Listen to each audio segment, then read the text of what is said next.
Welcome back. This is the Hot Coffee Investor.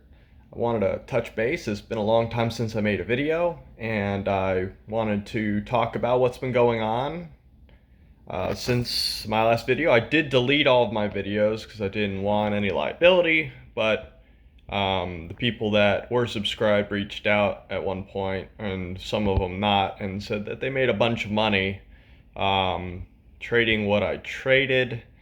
So that was, obviously really appealing.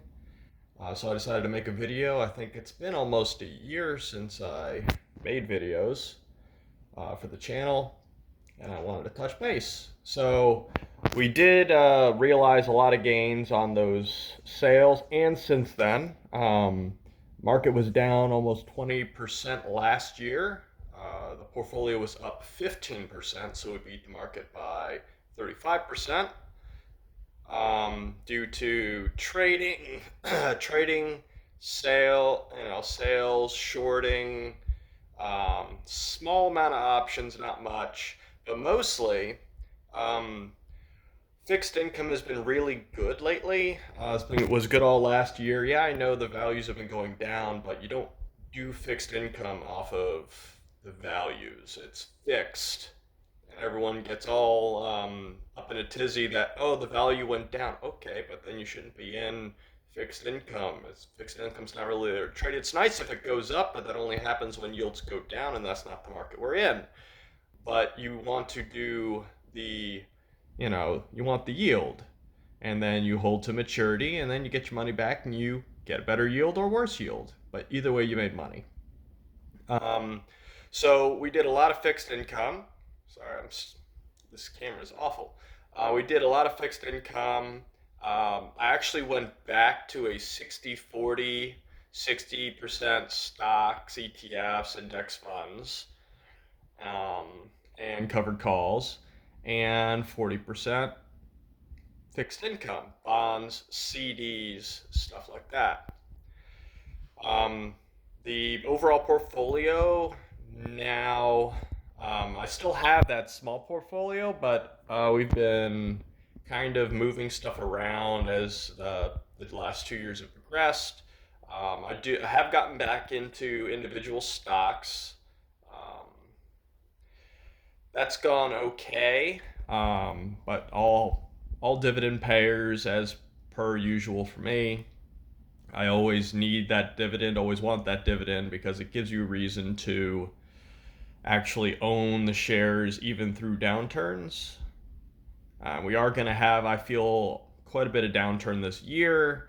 Yeah, the S&P and everything recovered quite a bit, not to where it was before. I don't picture it being there for a while, a long while, many years back up to where it was. So you got to be willing to weather the storms, collect your dividends. Now, whether or not you reinvest those dividends, here's the thing. Right now, if you have a Fidelity account, you can get over 4% yield on your cash, and you're not going to lose money on your cash, even with inflation, because inflation happens no matter what. So you just kind of, it's just going to happen. It always happens year after year.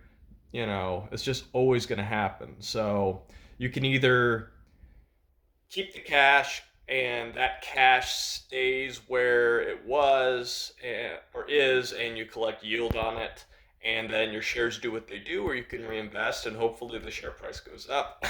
And the share price goes up. Sorry, not feeling the best today.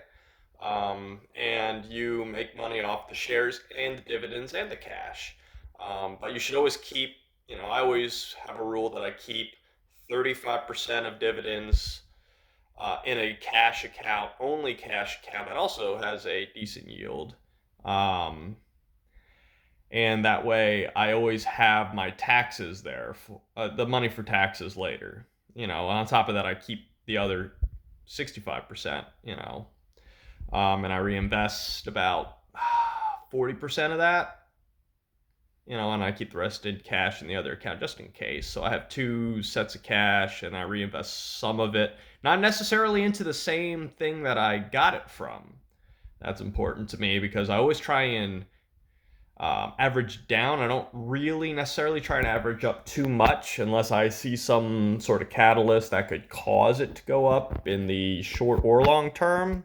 But those shares wouldn't be to hold long term, they would be to sell in an upturn and keep the original shares because you don't want to collect taxes on the original shares. Not collect, pay taxes on the original shares until they're more long term, if that's your strategy. Sometimes that's my strategy, most of the time it's not. But current portfolio is different. So we currently have Aflac is back in the portfolio again. I did sell out of Aflac when I sold everything. I sold everything. I'm out of the S&P 500 except for in my Roth. We have Devon Energy, which has performed poorly since I bought it, but I don't really care at the moment. I still cover calls on it to bring the difference back up every week. And then I buy them back and keep the difference.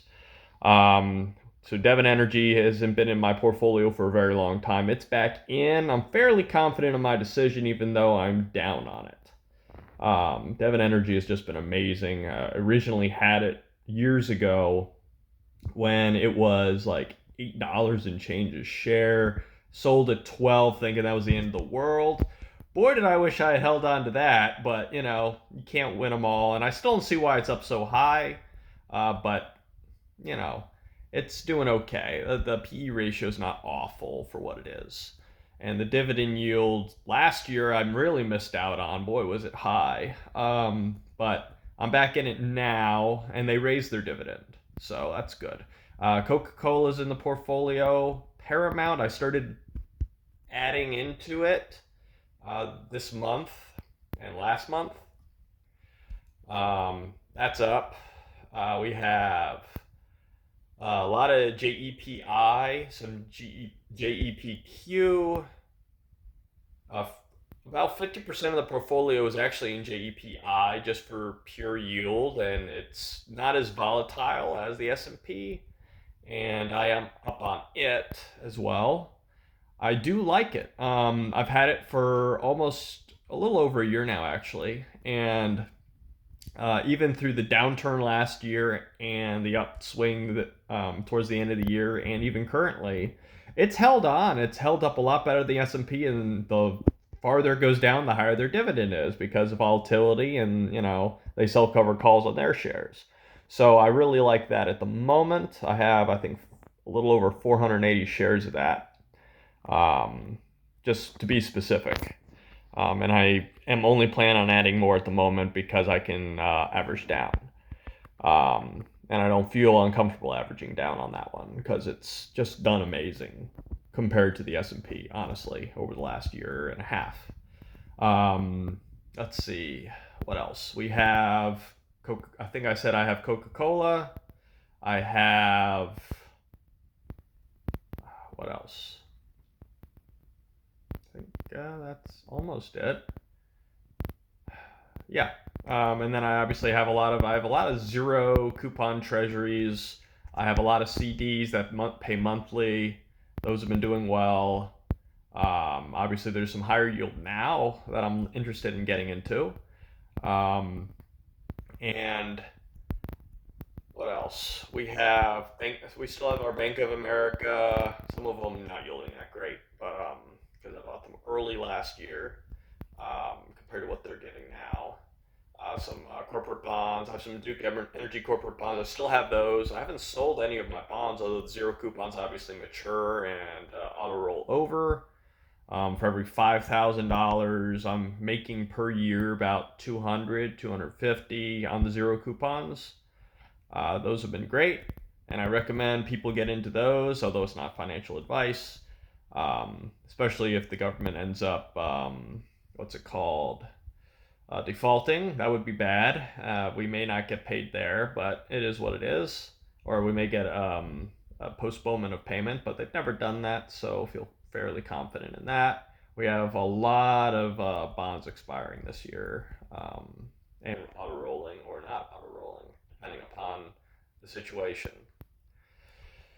So I hope everyone's been doing well. Portfolio is currently sitting at Well, I have multiple portfolios, but between the fixed income and I separate them, and the stock ETF and stock ETF and index fund portfolio, we're sitting at 86, 87,000 between the two. So obviously it's gone up, and I don't plan on it going down.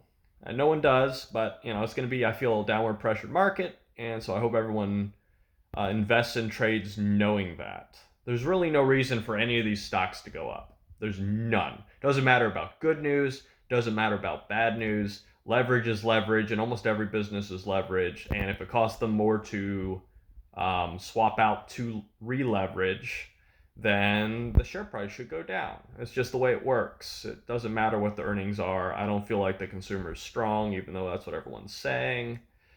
They're just not. The majority of consumers, obviously, there are a lot of wealthy consumers that do just fine and will always do just fine, but the majority of consumers, from my experience and talking to people, is not great. You may be one of those people, and I'm sorry that that's happening to you. But that's what I'm seeing. So as far as this year, we are adding two positions. We're not really creating new ones. Those all those stocks that I listed are in the portfolio. They're going to grow, and hoping to average down, not average up. Anytime I see that my share price is green, I don't average up. Some people do. Some people just like averaging all over the place. I only like averaging down, which means I'm losing money, but eventually plan on making money. Otherwise, I wouldn't average into it, or at least I wouldn't try to average into it. I did have SCHD and VYM. I did buy almost the bottom and sold at almost the top for those over the last 6 months, about 6 months. And I still like those dividend ETFs. I don't have any at the moment, but I do plan on getting some soon. Probably will sell a position to buy back into those. So I do like those. Most people do, but they haven't been doing well this year, which is why I got out. And I feel like I could probably get the same price that I paid 6 months to 7 months ago soon. So if you're looking at those two ETFs, I'm looking at them. I plan on buying them. I plan on buying at least 100 shares of each. I had more than that before, but I took profits. Um, so I like seeing VYM below 100, and I like seeing SCHD around 69 to 71 currently, based off of their holdings. So as soon as they hit that, I'm going to be purchasing 100 shares of each. So if you want to follow that, if it happens, if you want to follow that, that's up to you. Don't blame me if it doesn't work out. I only see downward pressure for the next 6 months, if not longer. Inflation's kind of getting out of control. But I hope everyone has great fortune in the market, and good luck with that. As far as the cars go, I did swap out the Prius Prime for a Lexus IS 350F Sport. Reasoning for that was not just financial. The dealership I took it to get an oil change done and a tire swapped out on, backed it into the one tree in their entire parking lot. And because it has a carbon trunk, I wasn't going to wait the time it was going to take to get a new trunk, especially since they were arguing with me about it. So I just bought another car, and then the dealership that bought the car from me, and I actually made money on the Prius. Ironically, they gave me more than MSRP when I bought it, and I had it for almost 2 years, about 2 years. So I made money on the car. I probably only put $200 total worth of fuel in it while I owned it. It was fabulous. But once a car is damaged, I don't like keeping it, and I don't want that on its record and the depreciation involved with that. So I got a different vehicle, and I've been having fun with that. It's not really an investment. like the Prius was as far as keeping costs down. Um, Celsior is still here. It does have some oil leaks and transmission leaks due to it sitting a lot. I haven't been driving it enough, and that is my fault. I did sit for like 2 months straight, connected to a trickle charger, and I think that's what caused the oil and transmission pan leak. They're both. I need new gaskets on both pans. That's the only problem with it. Other than that, it's running great. It never has a problem, just like I expected. I mean, basically Lexus LS 400, and those things are amazingly reliable, comfortable cars. So, if anyone has any questions, write down in the comments. None of this has been financial advice as per usual. And I wish everyone the best of luck and great fortune. Hopefully, we'll make some more videos soon. Have a good day.